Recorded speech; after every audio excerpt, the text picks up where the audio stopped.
Congresswoman Mikey Sherrill and Congressman Glenn Ivey join the conversation. So guess what? Grab your coffee and settle in. Welcome to the weekend.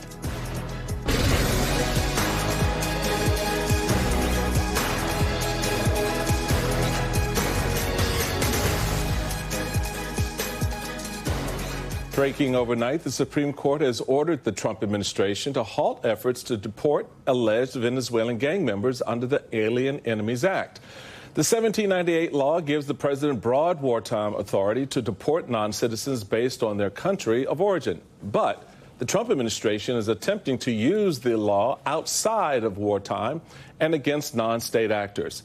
It's the latest crescendo in the fight to protect due process rights as Team Trump tests the limits of executive power to implement an unprecedented deportation effort. That fight is happening not just in the courts, folks, but in Congress as well. Maryland Senator Chris Van Hollen confirmed he met this week with Kilmar Abrego Garcia, who the Trump administration says was mistakenly deported to an infamous prison in El Salvador last month. This, as the Republican chair of the House Oversight Committee tells two members of Congress he won't approve, quote, a single taxpayer dime for a congressional delegation to visit Abrego Garcia and attempt to secure his release. Joining us now is Democratic Congressman from Virginia, its 10th congressional district, Subramanyam. He's a member of the House Oversight Committee. Welcome, Congressman, to the table. Yes, good to see you. Thank you. So you and I had a great conversation this past week on my podcast. I got to check it out. It was really cool. And you talked first off about the town halls and how folks are starting in your district and even in districts that, you know, you're seeing from other members turning up and really leveling up their voice. When it comes, though, specifically to what's playing out with this administration basically giving the middle finger now to the courts, right? I mean, just kind of laying, let's just put it put it on the table the way it is, right? What do you think voters, because you're going to have some more conversation this week, how do you think voters are going to respond now that the Supreme Court saying, don't do it, keep these men here, do not deport them, and Trump tweeting out yesterday, Garcia ain't coming back. He's there forever.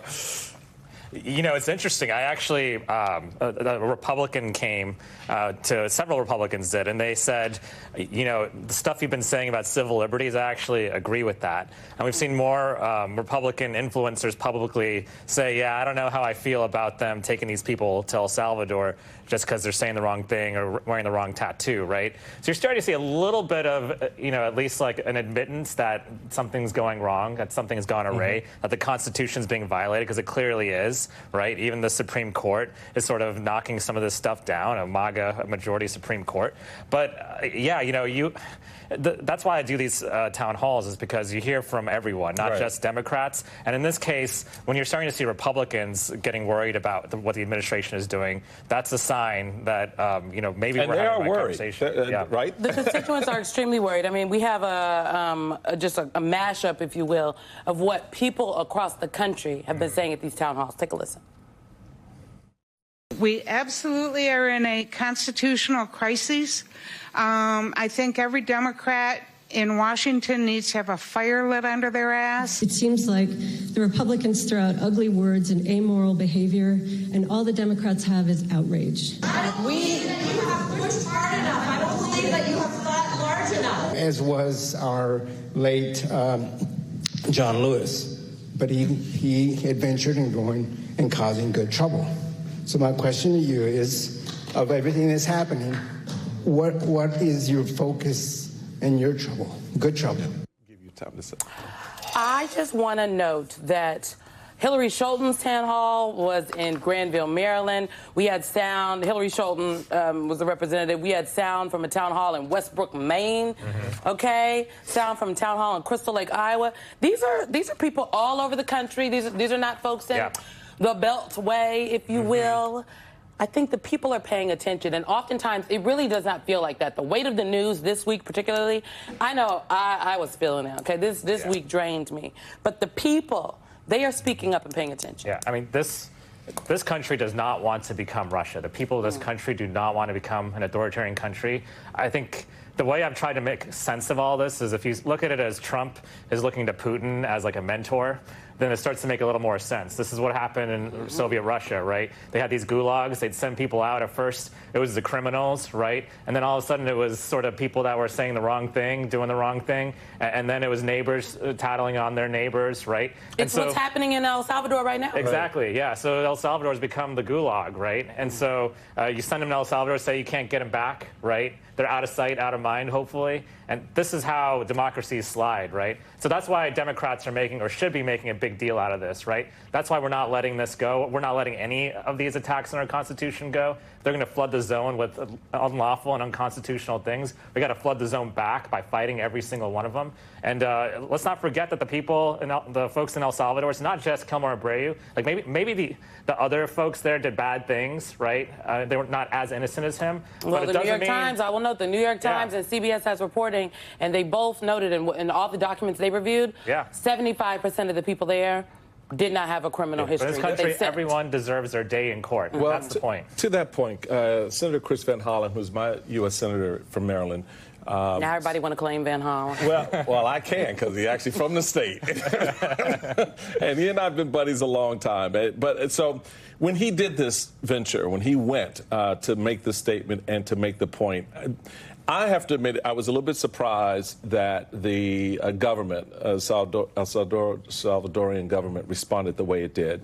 And that Bukele, yes, he wanted to stage it and try to, get something on the back end of it that didn't happen by putting a glass of water with a rim on it saying they're sitting there sipping tequila. But Van Hollen pushed past all of that. And this is what he said, which I think is so important to the point you just made about the broader implications of the Garcia case. Let's take a quick listen, folks.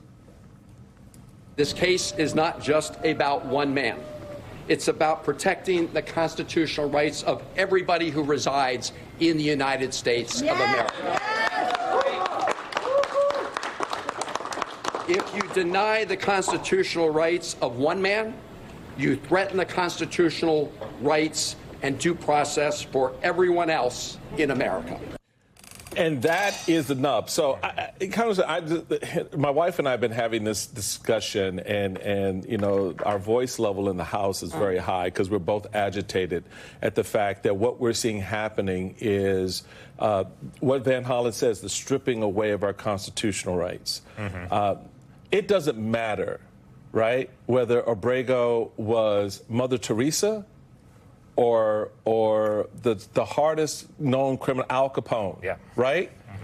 In each case, he has due process rights. That's what this is about. Donald Trump and they're stupid want to make us stupid by telling us that just because they've claimed he's a criminal, everything else goes away.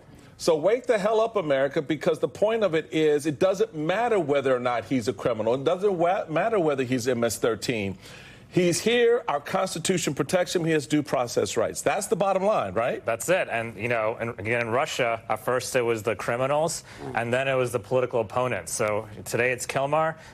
Tomorrow it might be you and I, right? It might be the people who are speaking up against Donald Trump, right? And so that's why it's so important that we cannot let this go. We have to get him back and at least give him his day in court. And everyone else who didn't get their day in court, they deserve it as well, because we can't slide into a situation where this administration can choose who goes to El Salvador and who doesn't.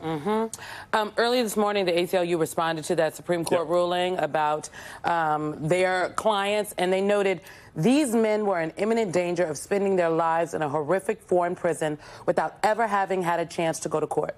We are relieved that the Supreme Court has not permitted the administration to whisk them away the way the others were just last month. I think the fact that the Supreme Court felt the need to speak very clearly is because the judge in the case said, there is nothing I can do. I'm sympathetic to your comments, but there's nothing I can do. And frankly, I feel like the Supreme Court left Donald Trump and the administration a loophole last week, so I'm glad early this morning. They kind of closed that. They decided to, come on, close her up. My thing is this, Congressman. We read the news all week. Sometimes we make a little bit. And there has been a lot of reporting about Democrats in the House and the Senate and how Democrats don't feel like people should be talking about immigration. We need to be talking about the economy, okay? How Democrats feel as though that this is a distraction. And there was one unnamed House Democrat in the Axios report that said, well, when they start taking Americans, then that's the red line and when we should speak up. I feel like that is wrong. That is but wrong. I think that's a wrong political reading. Maybe that's why David Hogg is about to primary some of these Democrats. Yeah. What is your take on this? My take on it is I don't care about the politics. This is just wrong. This is just bad for our country. But I do think the politics are bad for them because I'm starting to see MAGA Republicans come to my town halls and tell me how this disturbs them, at least, how they do care about civil liberties. I mean, we haven't talked about, some other things like what tech's doing with people's phones, right? They brought that up, right? So I just think that if you give, the president, you give Doge all these tools to send people to El Salvador or to sneak up on them and use their private information like what's happening right now, you get into a place where everyone's uncomfortable, including MAGA Republicans. That's good politics, but I frankly don't care about the politics. I think right now we have to do the right thing, and the right thing right now is to fight back against this. Well, I know we're getting ready to go, but I just wanted to put on the record, I love your voice in this space. Let's keep it there. We need more members of Congress, regardless of party, to say something about all of this, reminding folks that our rights, due process rights, matter, regardless of your status as a criminal or not. Because remember, we got a criminal as president. We got a